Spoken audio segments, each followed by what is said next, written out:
অভিনেতা মিঠুন চক্রবর্তীর শারীরিক অবস্থার আরও উন্নতি হয়েছে। অ্যাপোলো হাসপাতাল সূত্রে খবর, ডান দিকের পেশির শক্তি বেড়েছে। আগের থেকে ভালো রয়েছেন তিনি। ফিজিওথেরাপি এবং মুভমেন্ট থেরাপি চলছে তাঁর। স্পিচ থেরাপিস্টও অভিনেতাকে পরীক্ষা করেছেন। হাসপাতাল সূত্রে আরও খবর, সোমবার তাঁকে ছুটি দেওয়া হতে পারে। রবিবার অভিনেতাকে দেখতে হাসপাতালে আসেন বিজেপির রাজ্য সভাপতি সুকান্ত মজুমদার এবং রাজ্য বিজেপি মুখপাত্র শ্রমিক ভট্টাচার্য। জানেন না আপনারা সকলে যে মিঠুন চক্রবর্তী হচ্ছে ট্রু ফাইটার। বারবার কামব্যাক করা মিঠুন চক্রবর্তীর স্বভাব, চরিত্র এবং জীবনের অন্যতম বৈশিষ্ট্য। তো ওনাকে আজকে দেখে আবার সেই মিঠুন চক্রবর্তী মনে হচ্ছে। উনি চাইছিলেন যে কালকেই শুটিংয়ে নেমে যাবেন আর কি। তো ডাক্তারবাবুরা মানা করেছে যে আর একদিন বিশ্রাম নিয়ে তারপর নামা উচিত। তো খুব তাড়াতাড়ি উনি শুটিং শুরু করবেন এবং আমরা সকলের আমাদের প্রিয় মিঠুনদাকে আবার আমাদের মাঝে ফিরে পাবো, পর্দাতে ফিরে পাবো এবং অন্যান্য জায়গাতেও ফিরে পাবো। কালকের তুলনায় আজকে অনেক বেশি ভালো আছেন, কালকেও ভালো ছিলেন।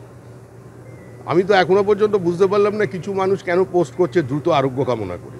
তিনি সম্পূর্ণ সুস্থ আছেন, স্বাভাবিক আছেন।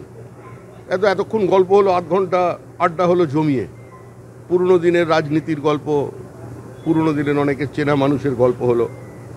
একদম তো স্বাভাবিক। যেটুকুনি মনিটরিং করার ডক্টরসরা করছেন, সমস্ত কিছু টেস্ট হচ্ছে, কোথাও কোনো সমস্যা নেই। শনিবার শুটিং চলাকালীন আচমকাই অসুস্থ বোধ করায় অ্যাপোলো হাসপাতালে ভর্তি করা হয় মিঠুন চক্রবর্তীকে। রেডিওলজি বিভাগে মস্তিষ্কে এমআরআই হয় অভিনেতার। হাসপাতালের তরফে শনিবারের মেডিকেল বুলেটিনে জানানো হয়, ইসকেমিক সেরেব্রোভাস্কুলার অ্যাক্সিডেন্ট বা মৃদু ব্রেন স্ট্রোকে আক্রান্ত হন তিনি। তবে কোনো অস্ত্রোপচারের প্রয়োজন নেই, ওষুধেই তাঁর চিকিৎসা হচ্ছে বলে খবর হাসপাতাল সূত্রে। নিউরোলজি বিভাগের আইসিইউতে ভর্তি করা হলেও শনিবারই কেবিনে স্থানান্তরিত করা হয় তাঁকে। হাসপাতালের তরফে জানানো হয়েছে, স্নায়ুরোগ বিশেষজ্ঞ, হৃদরোগ বিশেষজ্ঞ এবং গ্যাস্ট্রোএন্টারোলজিস্ট তাঁকে দেখছেন। সন্দীপ সরকার ও রঞ্জিত সাহের রিপোর্ট, এবিপি আনন্দ, কলকাতা। সত্য অন্তহীন, সত্যের খোঁজও তাই, সত্য সন্ধানে তাই আমরা অক্লান্ত, অকুতভয়। এবিপি আনন্দ নতুন ভাবনার প্রতীক, যা মনে মুক্ত, তথ্যে যুক্ত এবং যাবতীয় সীমানার বাঁধন থেকে মুক্ত।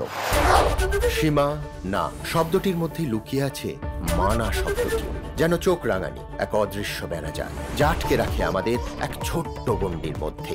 একমাত্র সঠিক খবরই গড়ে তুলবে এক মুক্ত সমাজ।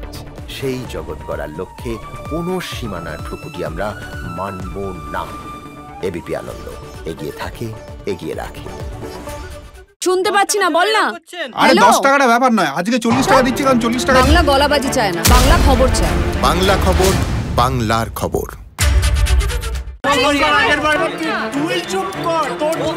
বাংলা ঝামেলা চায় না, বাংলা খবর চায়। বাংলা খবর, বাংলার খবর। বাংলা চেঁচামেচি চায় না, বাংলা খবর চায়। বাংলা খবর, বাংলার খবর।